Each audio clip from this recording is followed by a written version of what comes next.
रहे हैं आप, मैं हूं अनिल प्राशर। तो हिमाचल में चुनाव का दौर लगातार करीब आ रहा है और जैसे जैसे सर्दी बढ़ रही है उसी रफ्तार के साथ सियासी गर्माहट भी लगातार बढ़ रही है, पारा बढ़ता जा रहा है। नेताओं का एक दूसरे की पार्टियों पर लगातार वार पलटवार का दौर जारी है और एक दूसरे के खेमे में लगातार नेता जा रहे हैं और फिलहाल का देखा जाए तो कांग्रेस को भी एक आज बड़ा झटका लगा है।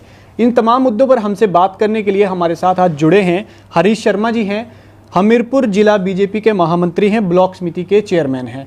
तो सबसे पहले तो हम हरीश जी आपका स्वागत करते हैं पंजाब केसरी टीवी में। धन्यवाद। आज का पहला क्वेश्चन सर करंट मुद्दे पे रहेगा। जो ताज़ा मुद्दा ये हुआ कि आश्रय शर्मा जी ने कांग्रेस के सभी पदों से त्यागपत्र दे दिया है।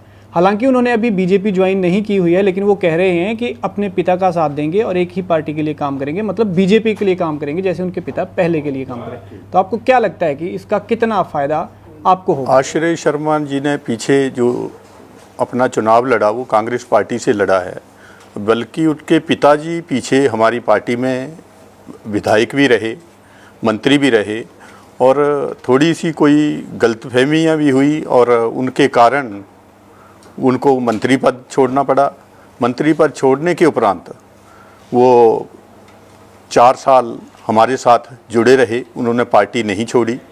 और अब उनके पिता का भी एक कहना है कि पूरा परिवार एक पार्टी के लिए काम करेगा और उसके होते हुए ये आज सारी चीज़ें सुनिश्चित हुई हैं कि आश्रय शर्मा ने अपना इस्तीफ़ा दिया है सभी पदों से और आने वाले समय में वो भारतीय जनता पार्टी के लिए पूरा परिवार काम करेगा और उसका फ़ायदा भारतीय जनता पार्टी को मिलने वाला।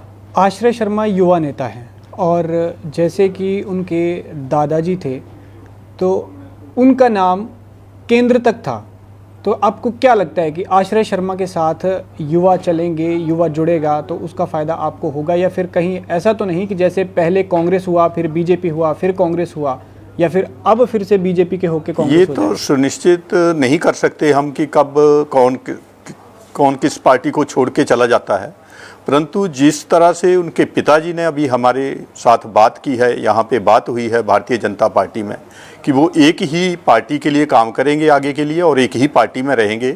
और रही बात युवा की, तो युवा नेचुरली युवा नेता है तो युवा उसके साथ जुड़े हैं और युवा जुड़े हैं तो वो हमारे आने पे, यहाँ हमारे साथ आने पे उसका हमें लाभ मिलेगा और आने वाले समय में हम वहाँ से सीटें भी जीतेंगे, ऐसा हम सुनिश्चित करते हैं। आश्रय शर्मा ने कांग्रेस छोड़ी तो कौल सिंह ठाकुर कहते हैं कि बीजेपी जो है वो कांग्रेस के अच्छे नेताओं का आयात कर रही है।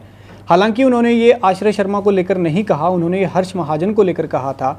तो क्या आपको लगता है कि उनका ये बयान ऐसा है जिसमें लगता है कि सच में बीजेपी आयात कर रही है? यदि ऐसी बात है, हर्ष महाजन की बात है, जो 45 वर्ष तक किसी पार्टी की सेवा कर रहा हो व्यक्ति और उसके ऊपर ये लांछन लगाया जाए कि वो आयात किया जा रहा है। उन्होंने अपनी पार्टी के 45 वर्ष, अपने युवा के 45 वर्ष वहाँ पे गुजारे हैं और उन्होंने जिस तरह से उनकी बातें आई हैं, मीडिया में भी आई हैं और उन्होंने कहीं भी हैं, उससे लगता था कि कांग्रेस पार्टी उनका बहुत शोषण कर रही थी और कांग्रेस पार्टी में कहीं भी किसी भी कार्यकर्ता का कोई नाम नहीं है। तो और वीरभद्र परिवार के वो सबसे नज़दीकी रहे हैं और हर चीज़ वो जैसे कह रहे हैं उससे तो लगता है कि वो ज़बरदस्ती वहाँ पे ठहरे हुए थे और आज जब सारी चीज़ें नेता छोड़ रहे हैं पार्टी, तो ये एक भारतीय जनता पार्टी की जो नीतियाँ हैं उनको देख के वो आ रहे हैं। हर्ष महाजन तजुर्बे वाले नेता हैं, बहुत अरसा उनको राजनीति में हो गया, तो क्या लगता है कि वो पार्टी को और मजबूत कर पाएंगे? नेचुरली जिस व्यक्ति ने 45 वर्ष अपने किसी संगठन में लगाए हों और हर पद पे वो वहाँ पे रहे हैं, तो उनके साथ जो व्यक्ति जुड़े हैं वो नेचुरली पार्टी में आएंगे और भारतीय जनता पार्टी को उसका लाभ मिलेगा। एक और चीज़ है, 2 दिन पहले प्रधानमंत्री नरेंद्र मोदी की बिलासपुर रैली हुई, कुल्लू में भी वो गए, काफ़ी जनसैलाब उमड़ा। कुल्लू में तो चलो दशहरा भी था, लेकिन बिलासपुर में काफ़ी जनसैलाब उमड़ा। तो क्या आपको लगता है कि उनकी जो यहाँ पे उन्होंने घोषणाएं की, शिलान्यास उद्घाटन किए और एम्स दिया, ये कितना उस रैली को आप सफल मानते? ये कोई भी पार्टी हो जो विपक्ष में होती है वो सत्ता वाली पार्टी का विरोध करती है, तो विरोध तो उनका करना लाजमी था। परंतु यह आज पहली बार ऐसा हुआ है कि किसी केंद्र सरकार ने या प्रदेश सरकार ने किसी चीज़ का शिलान्यास किया और अब उसका उद्घाटन किया गया, और उद्घाटन के उपरांत जो लोगों को सुविधाएं दिल्ली में मिलती थी या अन्य राज्यों में जाना पड़ता था बीमारी के लिए, अब वो हिमाचल प्रदेश में हमें मिलने वाली हैं। कांग्रेस तो ये भी कह रही है कि फ़ायदा लेने के लिए आधे अधूरे एम्स का उद्घाटन किया गया है। उनको ये ज्ञात होना चाहिए कि आपने आज तक जिसको नड्डा जी के समय में या अनुराग जी ने ये सारी चीज़ें वहाँ पे सुनिश्चित करवाई थी, तो आप ज़मीन तक नहीं उपलब्ध करवा पाए। जब भारतीय जनता पार्टी की सरकार आई तो ये सारी चीज़ें सुनिश्चित हुई और आज एम बन के तैयार हुआ है। इस रैली के दौरान एक चीज़ और सामने आई थी कि यहाँ पे कुछ लोगों ने अपने जैसे फेसबुक प्रोफाइल या सोशल मीडिया पर ये चीज़ें भी वायरल की, इस रैली में शांता कुमार और धूमल जी नहीं दिखे थे। हाँ, धूमल जी का एक बहुत बड़ा फैक्टर है, उससे लोग निराश जरूर हुए हैं कि धूमल जी वहाँ पे नहीं थे। परंतु जब हमने बात की धूमल जी से तो ये एक बात सामने आई है कि उनके बड़े भाई वो टैगोर हॉस्पिटल में जलंधर में दाखिल थे और आईसीयू में भर्ती थे और वो काफ़ी सीरियस थे, इस कारण उनको आना पड़ा और वो रैली में नहीं आ पाए। अच्छा, इस बार धूमल फैक्टर का हमीरपुर को क्या लगता है लाभ मिलेगा, क्योंकि वो पूर्व सीएम हैं और कद्दावर नेता हैं, उनके सुपुत्र और केंद्रीय मंत्री अनुराग ठाकुर उनके बेटे हैं। धूमल फैक्टर एक बहुत बड़ा फैक्टर हिमाचल प्रदेश में है, जो कि लोगों के साथ जुड़े रहे और उनके साथ एक ऐसा ग्रुप खड़ा है जो यदि धूमल जी को आगे किया जाता है या चुनाव लड़ाया जाता है तो उसका लाभ बहुत भारी पार्टी को मिलने वाला है। और पार्टी यदि आज जो सर्वे आ रहे हैं उनमें यदि 37 से 45 सीटें दिखा रहे हैं सर्वे, तो वो सीटें 50 से पार जाने वाली हैं। अनुराग ठाकुर जी और धूमल जी एक लोकप्रिय नेता हैं हिमाचल प्रदेश के और युवाओं के। हमीरपुर से ही विधायक हैं कांग्रेस के सुखविंदर सिंह सुक्खू, वो कह रहे थे कि हमारी सीटें 40 के ऊपर आएंगी। सुखविंदर सिंह सुक्खू तो कुछ भी बोल सकते हैं, परंतु उनके पास ना कोई नेता है ना नीति है। तो वो पहले तो ये बताएं कि किस नेता के सहारे वो अपनी नैया पार लगाने वाले हैं।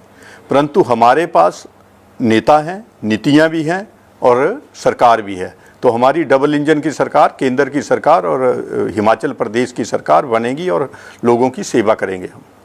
आम आदमी पार्टी ने पंजाब में इलेक्शन जीतने के बाद हिमाचल में काफ़ी लोकप्रियता बटोरी। कोई कांग्रेस के नेता, कहीं छोटे छुटपुट जो भी ग्राम पंचायत सचिव, ग्राम पंचायत लेवल के जितने भी होते हैं, वो कई लोग ऐसे थे, कई कार्यकर्ता थे जिन्होंने आम आदमी पार्टी का दामन थामा है।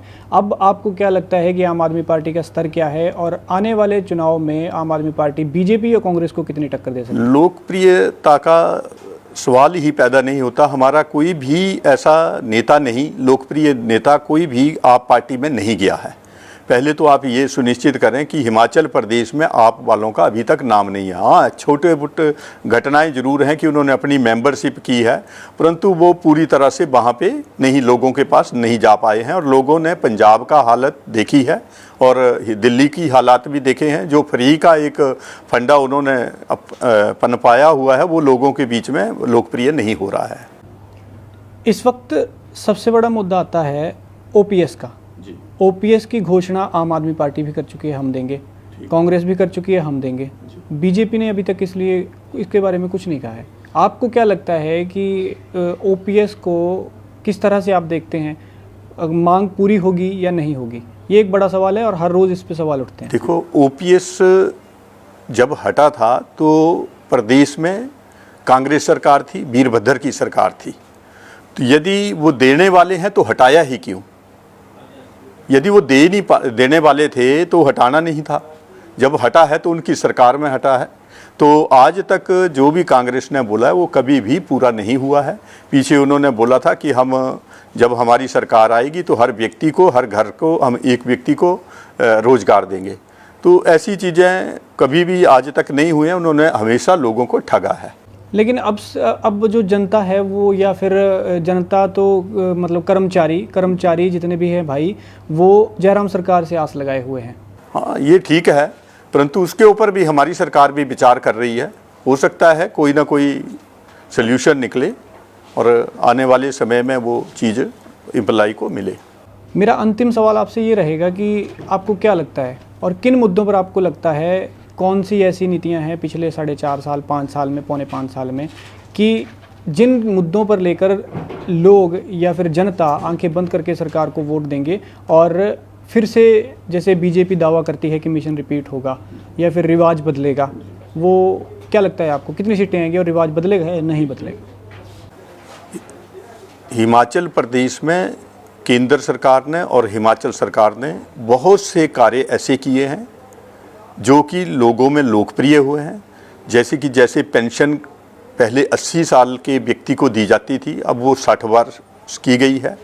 और जो इलाज लोगों को का किया जाता था हॉस्पिटल में, आयुष्मान केंद्र सरकार की और हिमकेयर प्रदेश सरकार की नीतियां ऐसी लोकप्रिय नीतियां हुई हैं कि लोगों को जिनके पास पैसे नहीं थे, इलाज नहीं करवा पाते थे, उनका आज फ्री इलाज किया जा रहा है। परंतु एक चीज़ मैं बताना चाहता हूं कि पूरे हिमाचल में धूमल और अनुराग फैक्टर को भी नहीं भुलाया जा सकता, क्योंकि जो उनकी लोकप्रियता है वो एक ऐसी लोकप्रियता है कि उनके आने से भारतीय जनता पार्टी में एक नई जान फूंकी जा सकती है और उनमें क्षमता है। और आदरणीय धूमल जी को हमीरपुर से टिकट देना एक बहुत ही उचित होगा, ऐसा हम सुनिश्चित करते हैं।